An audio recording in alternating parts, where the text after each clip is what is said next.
एक नाव 10 घंटे में धारा के प्रतिकूल यानी धारा के प्रतिकूल ऐसे धारा आ रही ऐसे नाव आ रही, ठीक 30 किलोमीटर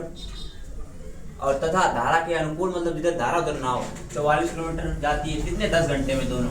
13 घंटे में और 40 किलोमीटर धारा के प्रतिकूल एवं 55 किलोमीटर धारा के अनुकूल जाती है, मतलब 13 घंटे में दोनों दूरी। धारा की चाल और नाव की स्थिर जल में चाल, तो माना स्थिर जल में नाव की चाल x किलोमीटर पर घंटा और धारा की चाल y किलोमीटर पर घंटा। तो धारा के अनुकूल नाव की चाल कितनी होगी, धारा बह रही उधर नाव, तो x प्लस वाई बाई धारा की चाल और नाव की चाल दोनों को जोड़ दो, ठीक। और धारा के प्रतिकूल मतलब ये धारा इधर से नाव, तो इसकी चाल x माइनस यानी धारा की चाल नाव की चाल से घटा दो, ठीक है। आ गया समय बराबर दूरी बटे 40 सूत्र होता है। देखो नाव को 30 किलोमीटर धारा के प्रतिकूल चलने में लगा समय 30 बटे इसकी धारा की प्रतिकूल में चाल कितनी है x माइनस बाई है, 30 बटे x माइनस बाई हो गया। समय बराबर सूत्र लगा दिया। नाव को, ठीक है, मतलब नाव को 44 किलोमीटर धारा के अनुकूल नाव को 44 किलोमीटर धारा के अनुकूल चलने में लगा समय 44 बटे x प्लस बाई यानी अनुकूल चाल कितनी है x प्लस बाई, तो 44 बटे x प्लस बाई, ठीक है। अब देखो टोटल समय कितना लगा 10 घंटे, इन दोनों को मिला के ये समय दोनों को मिला के कितना लगा 10 घंटे, तो 30 बटे x माइनस बाई प्लस 44 बटे x प्लस बाई 10 घंटे। हमने 1 बटे x माइनस बाई को p माना, 1 बटे x प्लस बाई को q मान लिया, इसको 1 बटे x माइनस बाई p 1 बटे x प्लस बाई को q मान लिया। अब देखो यहाँ पे p 30p यहाँ पे q, तो 44 के बराबर 10 पहला समीकरण, ठीक है। अब दूसरा ऐसे दूसरा में क्या करा है 40 किलोमीटर धारा के प्रतिकूल यानी यहाँ जो 30 था तो यहाँ 40 हो जाएगा 40 बटे x माइनस बाई प्लस 55 है, यहाँ 44 था यहाँ 55 था, तो टोटल यही नोट करना है बस, जो डिफरेंस लिखी है बस यहाँ पे यही नोट कर देना है। यहाँ पे 30 की जगह पे आपको क्या करना है 40 और यहाँ 44 की जगह पे 55, ठीक है। टोटल समीकरण बना दिया। ये समीकरण इसको हमने p माना था तो 40p प्लस 55 के बराबर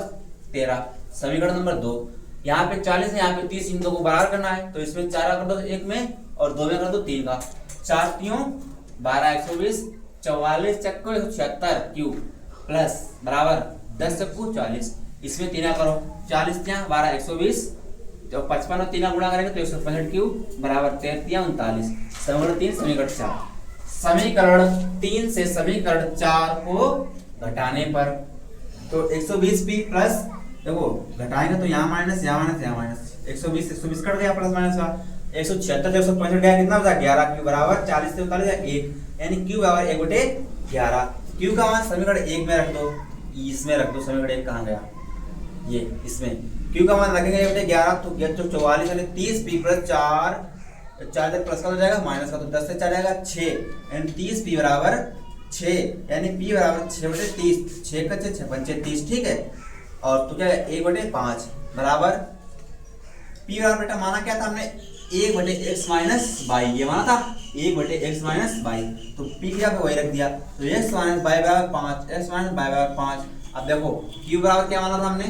1 बटे x प्लस बाई, तो 1 बटे 11 बराबर 1 बटे x plus by, x plus by बराबर 11, ये मान लो समीकरण 5, ये मान लो समीकरण 6। समीकरण 5 और 6 को जोड़ने पर तो x प्लस बाई बराबर 11 x माइनस बाई बराबर 5, तो बाई कट गया x 2x बराबर 16 यानी 2 से 16 कट जाएगा 8 यानी 2 में तो 2 से 16 यानी x बराबर 8। x का मान समीकरण 4 में 6 में रखने पर, इसमें 6 में रखने पर कहाँ चलेगा ये, तो 8 प्लस बाई बराबर 11 तो 8 हो जाएगा माइनस का, तो 11 से हट गया 3 यानी बाई बराबर 3 यानी उसकी जो बेटा देखो धारा की चाल 3 किलोमीटर पर घंटा और उस नाव की चाल है 8 किलोमीटर पर घंटा, ठीक है।